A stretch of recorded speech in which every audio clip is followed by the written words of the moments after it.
L-ewwel reazzjoni tal-Gozo Tourism Association għal dan l-ewwel budget tal-Ministru Clyde Caruana hija li dan il-budget minn barra li qed ħares lejn l-aspett u l-qasam soċjali qed jagħti wkoll attenzjoni partikolari lil kapital uman u anke l-ħarsin tal-ambjent.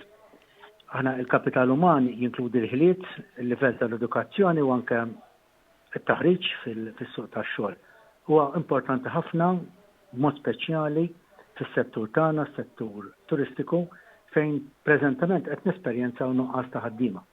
Notajna li f'dan is-sens tħabbru diversi miżuri li nemmnu li ser ikompli jinċentivaw kemm lil ħaddiema preżenti li qed jaħdmu fis-suq turistiku.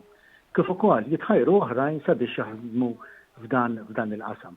Fost dawn insemmi l-in-work benefit kif ukoll it-tnaqqis tat-taxxa minn 15% għal 10% fuq l-overtime ta' dawn il-ħaddiema. Ovvjament, innotajna wkoll xi miżuri fejn jidħol għawdex. Ġew imħabbra wkoll iktar titjib fil-konnettività bejn il-gżejjer, tal-aħħar rajna titjib fil-konnettività bl-introduzzjoni tal-fast ferry u din id-darba qed jitħabbar investiment fit-titjib fil-heliport fix-Xewkija. Illi nemmnu illi dan huwa bitħejjija għall-introduzzjoni tal-airlink bejn Malta u Għawdex.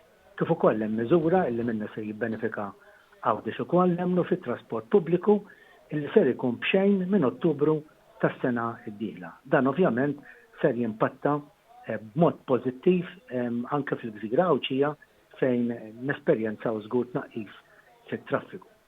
Fejn jidħol it-titjib tal-prodott turistiku innotajna ser jiġi restawrat l-akwadott li hija biex ngħidu hekk touristic site il-barra mill-Belt Victoria, it-komplija tal-pixxina kif ukoll investiment qawwi f'fondi Ewropej fil-bini tal-ħitan tas-sejjeħ diversi inħawi rurali li għandna fil-Gżira Awċija. Dwar il-ħarsin tal-ambjent li semmejt fil-bidu innotajna li ġew mħabbra diversi inċentivi fosthom grant u traħħis fit-taxxa tal-boll għal dawk li jixtru djar ta' karattru li f'Għawdex għandna ħafna minnhom fl-urban conservation areas.